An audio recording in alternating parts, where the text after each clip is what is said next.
Good morning, Diesel. How you doing?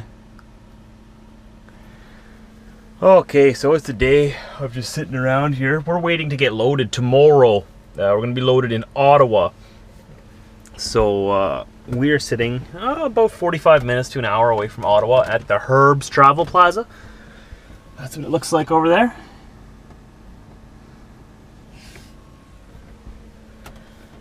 Sitting here as close as I can to the building where trucks are allowed to park because I'm using their Wi-Fi signal here to upload some videos.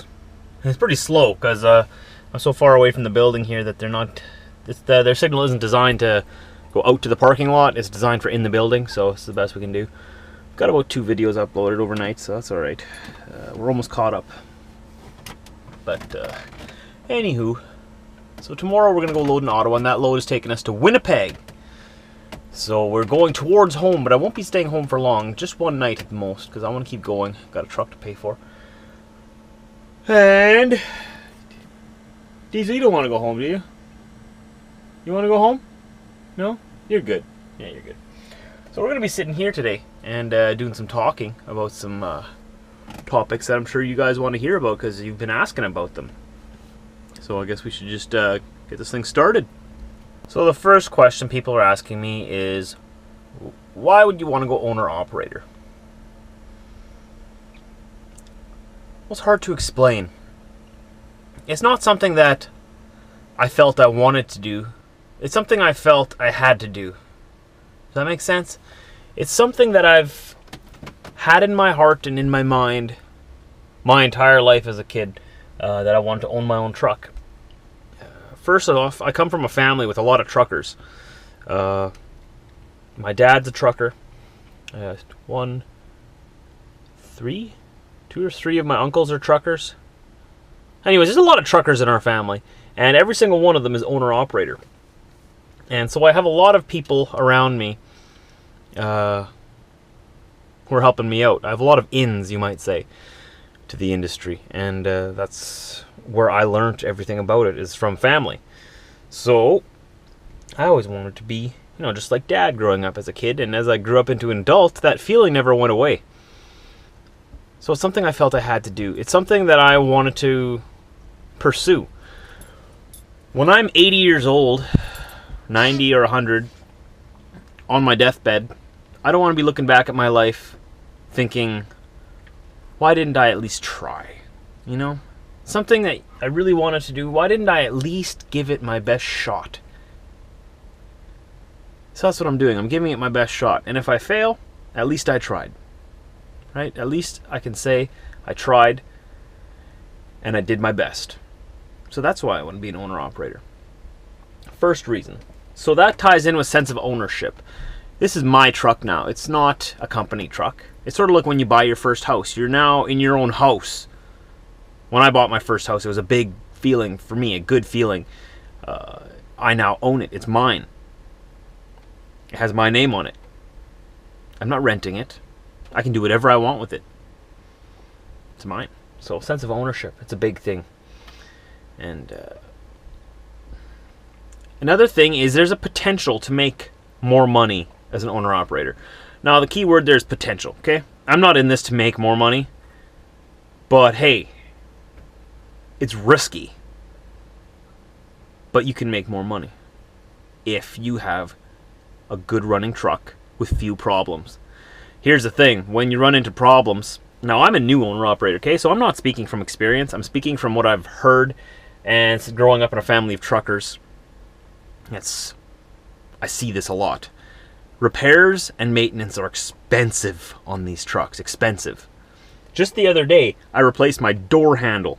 $300 to get that replaced. Okay, just the door handle so I can open my door. $300. Okay. I fueled up yesterday here. In yesterday's vlog, you would have seen it. $940 I put in these tanks to fuel. My money. It goes on my fuel card and that comes off my check. So I haven't really paid for it yet, but it's coming off my check. $940 to fill this thing up. I do that every day and a half to every 2 days, depending on what kind of load I'm carrying. So you can guess If I'm running hard, I'm burning about $1,000 in fuel every 2 days.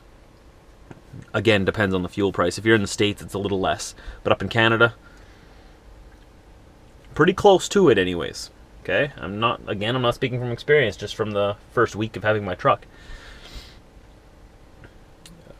If the engine goes on it, labor is over $100 an hour at most shops. And everything takes a long time to work on. So a lot of risks. But if you take care of your truck properly and do regular maintenance, take care and fix the little things when they come up and don't let them grow into big things, yes, you can make a lot of money. The biggest thing is this is my business now. Trucker Josh Transport is my legal business name. Just like I'm at Herb's Travel Plaza right now. That's his business name. My business name is Trucker Josh Transport. I am the owner of my business. Now, my business is contracted to my company. Okay, so that brings me into my next question. How does it work being an owner-operator as opposed to being a company driver? Okay, so before being a company driver, first of all, I'm driving their machines, right? I'm getting paid less. I'm just getting paid a wage per mile as a company driver. And they pay for the fuel. They pay for all maintenance and repairs. And if your truck breaks down, they pay for hotels. All expenses included in the trip, besides your food, they pay for. Right? Your taxes also come right off your check as a company driver. And you don't have to worry about paying them at the end of the year because they come off every check. You usually get a return at the end of the year. At least I did. A couple $1,000 return. As an owner-operator, from what I've heard in my research, and I've been talking with my mom, she's an accountant. So I have ins in that part of the business too. I have someone to take care of my accounts, my books, and take care of all that for me. I pay my taxes quarterly. So every 3 months, I have to get all my paperwork together, all my records, all my maintenance records, receipts, income, get it all together. Go to my mom. She does all my books for me.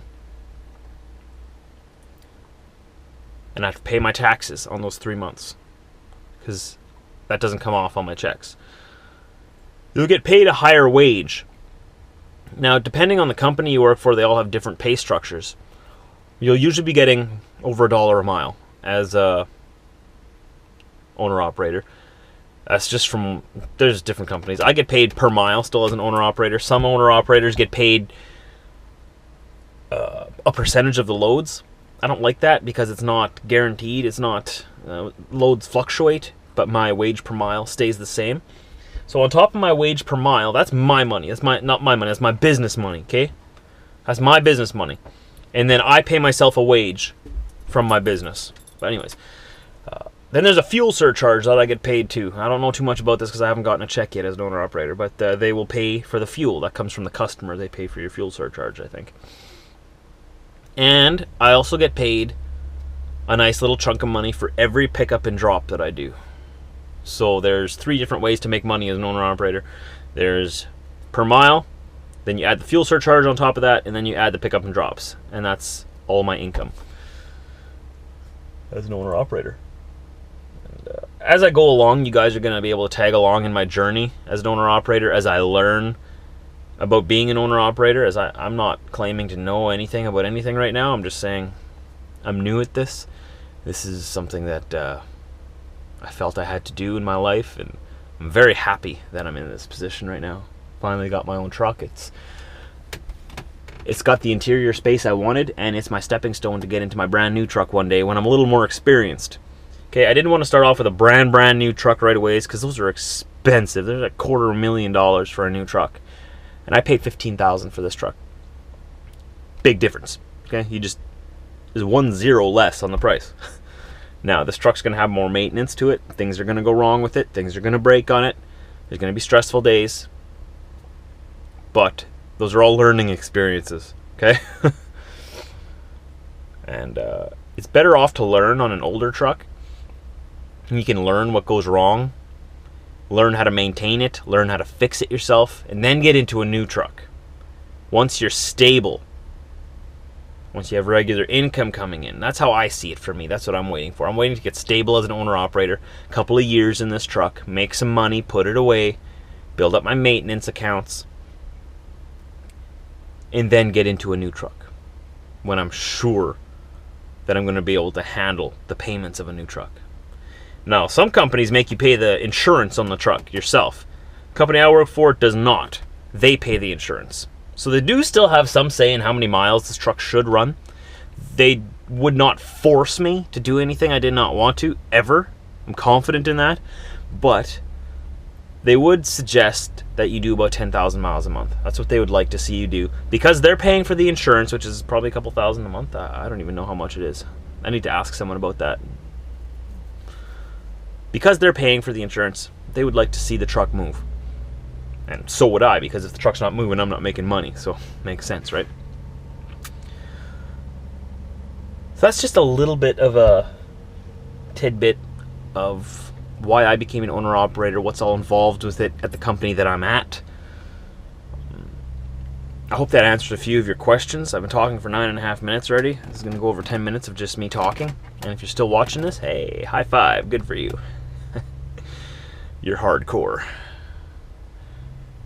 But so far I'm liking it. We're going to see how this journey goes.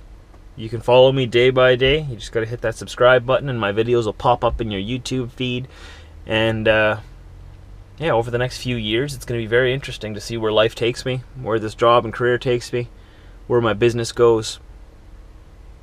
I'm excited. Yeah.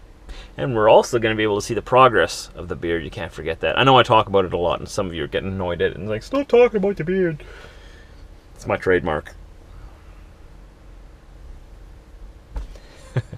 This is about 3 months worth on my face right now.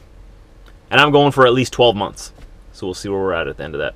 So I've been talking long enough about this. If you guys have any more questions for me, I'm not going to promise you I can answer them. I have hundreds and hundreds of messages every day, so please don't be offended if I don't respond to every single one. But I do read them all, and I'll try to address them all as a group in a video. But I'll try to get back to every single one of you as quickly as I can. It's just hard because I've got a lot of stuff on my plate. Got a lot to do here. But we're all having fun, right? So, again, thanks for watching this video. And we will see you at 6 a.m. Central Time.